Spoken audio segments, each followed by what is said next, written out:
In this podcast episode, the host sits down with Alua Arthur, a death doula, attorney, and spiritual guide, dedicated to helping people confront mortality to live with more clarity, purpose, and presence. Alua's work, including her book Briefly Perfectly Human, revolves around dismantling societal taboos around death and fostering a healthier relationship with the inevitable end that ultimately shapes how we live our lives. Alua begins by explaining what it means to be a death doula, a non-medical, holistic support figure for dying individuals and their loved ones. Unlike hospice nurses or doctors, death doulas provide emotional, spiritual, practical, and sometimes legal guidance throughout the dying process. Importantly, this support extends not only to those who are actively dying, but also to healthy individuals who seek to become death conscious, those who engage with the awareness of their mortality to better prepare for life and death.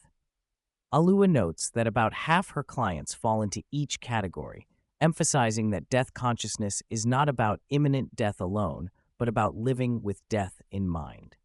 One of the central themes Alua articulates is how modern society avoids making space for death-related conversations.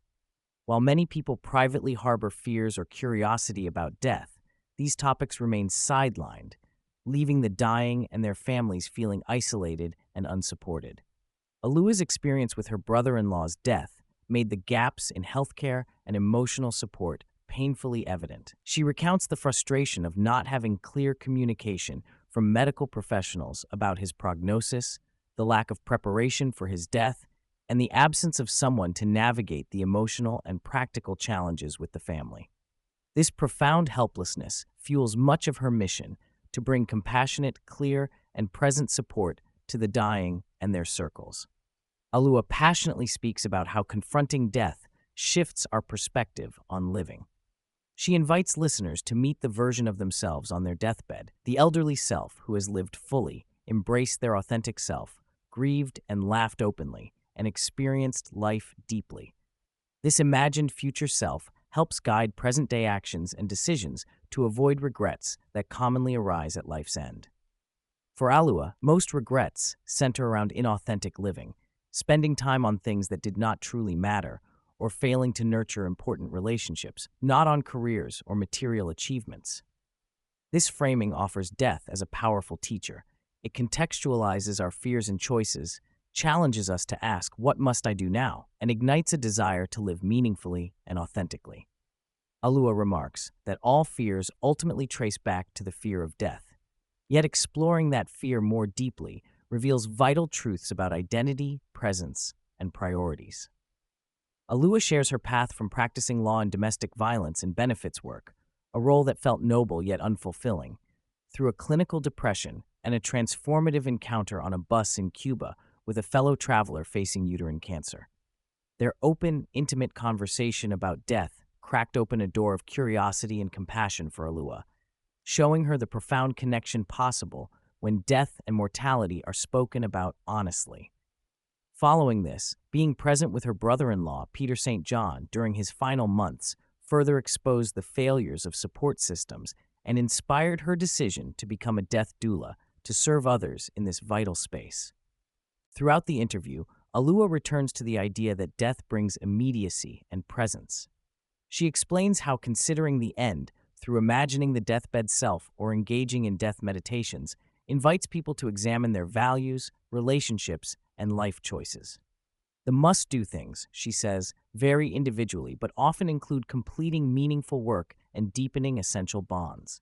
Recognizing what remains undone and addressing those areas helps people approach death with wholeness and grace. Alua also expresses a unique love for grief, viewing it not merely as suffering, but as an opportunity to crack open, redefine one's beliefs, and rebuild life anew. She stresses that grief is complex and multifaceted, sometimes painful, sometimes angering, sometimes releasing, but ultimately an essential process for connection and transformation. Alua highlights the importance of caregivers and loved ones cultivating their own relationship with death to better support those who are dying. She emphasizes presence and listening without projecting personal fears or rushing the process, encouraging people to allow grief and emotions to unfold authentically. When it comes to practical preparations, Alua advises having clear healthcare directives, wills, and plans for how one wishes their body and life to be treated after death. These external arrangements alleviate confusion and conflict later and honor personal values. Regarding conversations with family, Alua encourages openness but acknowledges that willingness varies. She recommends inviting dialogue by reflecting on recent deaths or family experiences and gently asking values-based questions. Family gatherings, while tricky, can be moments for these important talks if approached with care. As someone who has been present for dozens of deaths, Alua describes dying as a gradual dimming of consciousness with shrinking energy, physical changes in the body, and moments of stillness. She portrays death less as a disappearance and more as an expansion or filling out beyond the physical body, describing this final transition as simultaneously mysterious and beautiful. Alua shares a poetic working theory she calls the glitter wave. At death, the depth of human experience, joy, fear, love, loss, all senses and emotions, rises up and explodes into the cosmos as confetti, some of which clings to those touched in life, while the rest melds into an eternal glittering wave connecting all that ever was and will be. While deliberately playful and metaphorical, this vision honors the enduring impact of a human life and the mystery that follows. She candidly admits she does not have definitive answers about consciousness after death, and chooses to hold space for others' beliefs without imposing her own. Observing people near death and hearing near-death experiences has convinced her there is something beyond, often described as light, warmth, and peace, but she stays open and acknowledges the limits of human understanding. Alua's practices in Vipassana meditation, experiences at Burning Man, and exploration of entheogens have sharpened her ability to hold space between stimulus and response, creating choices in how to show up for herself and others.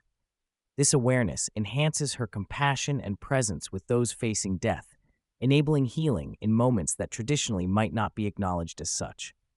Her spiritual inquiry aligns with an embrace of mystery and the acceptance that life and death are intertwined, complex, and ultimately unknowable in full.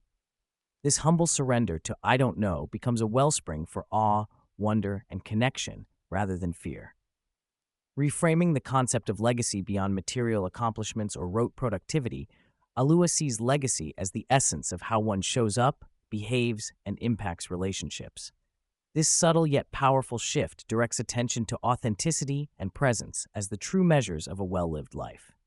She touches on the existential question of why life, with humility, suggesting that perhaps life's vast mystery and the experience of separation itself serve the universe in gaining infinite perspectives through each unique expression, be it human, beetle, or tree, and that authenticity is the personal answer each of us can explore.